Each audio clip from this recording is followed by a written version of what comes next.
রোহিঙ্গার ব্যাপারে একটা তো হলো যারা তাদের সাহায্য করেছে, সহজে তাদের স্বীকৃতি দেওয়া, সেটার কথা বললাম। এমনি রোহিঙ্গা যে এখানে কক্সবাজার বা যে বাজারে আছে, এইটার ব্যাপারে আপনাদের নিজস্ব মত কি, তাদের কি ভবিষ্যৎ কি বলে মনে করেন, কেউ বলবেন নাকি একটু?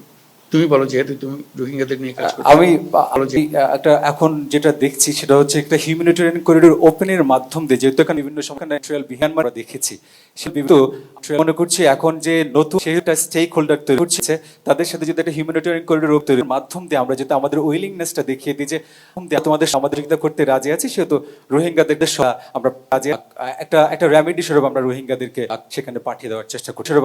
আমার মনে হয় এটাই আমার সব কোটি একটা আকাঙ্ক্ষা। পাশাপাশি সবার জন্য যেন আকাঙ্ক্ষা নিশ্চিত থাকে, সেহেতু আমরা সবাই মিলে পৃথিবীটাকে এনজয় করতে পারবো। সেটাই আমাদের সেক্রেটারি জেনারেল এসছেন, জাতিসংঘের মহাসচিব, তাকে নিয়ে আমরা ওখানে ওকিয়াতে যাচ্ছি, ক্যাম্পে যাচ্ছি, আলাপ করবো, এই বিষয়টাই আলাপ করে যাচ্ছি।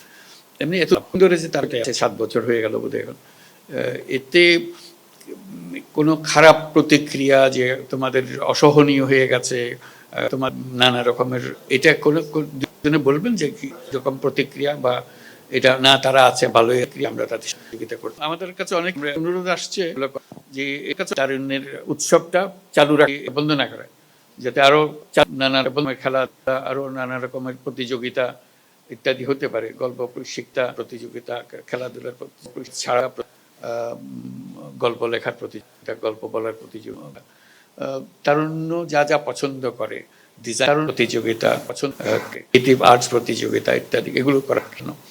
তো তোমরা মনে করলে আমরা সেটা চালু রাখবো, যাতে করে বাকি বছর, বাকি মাসগুলোতে করে আছে, তার জন্য আমরা একটা প্রকল্প নিয়ে আসতে পারি। তার ব্যাপারে পরামর্শ থাকলে আমাদেরকে বলতে, আমরা গ্রহণ করে সবাইকে বলবো আমরা এইভাবে করতে পারি। প্রত্যেক জেলা নিজস্ব পদ্ধতিতে করবে, নিজের সবাই অংশগ্রহণের সুযোগ পায়, কেউ যেন বাদ করে না যায়, যে একজনে কেউ করে না বাদ করে, কিন্তু সে আরেকটা কাজ করে, সেটাকে নিয়ে আমরা প্রতিযোগিতার মধ্যে পারি। এটা উৎসাহ দেওয়া, যে একজনের তো দেখালে সবাই মিলে আমরা হাততালি দিই, অতীত দেখালে খুশি হয়ে, এতে তার লাগে। তো চেষ্টা যেন আমরা করতে পারি, এটা চালু লাগে। ধন্যবাদ। শুধু দৃষ্টি আকর্ষণ করার জন্য যে একটা, অনেকগুলোর মধ্যে একটা, যে হাসপাতালগুলোর কথা বললেন, যে হাসপাতালটা সব জায়গাতে হাসপাতাল দরকার, এতে কোনো সন্দেহ নেই। আমার কোনো পরামর্শ আমি নিজেই করেছি, আপনাদেরও পরামর্শ দিই, সরকারের জন্য অপেক্ষা না করা।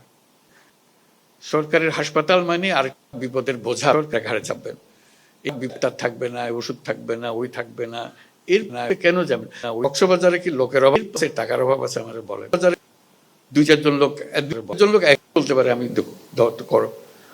এবারে দান সত্য দেওয়ার জন্য না, যে বিনা পয়সা চিকিৎসার জন্য দেওয়া না, যা খরচ পড়ছে খরচটা আদায় করেন।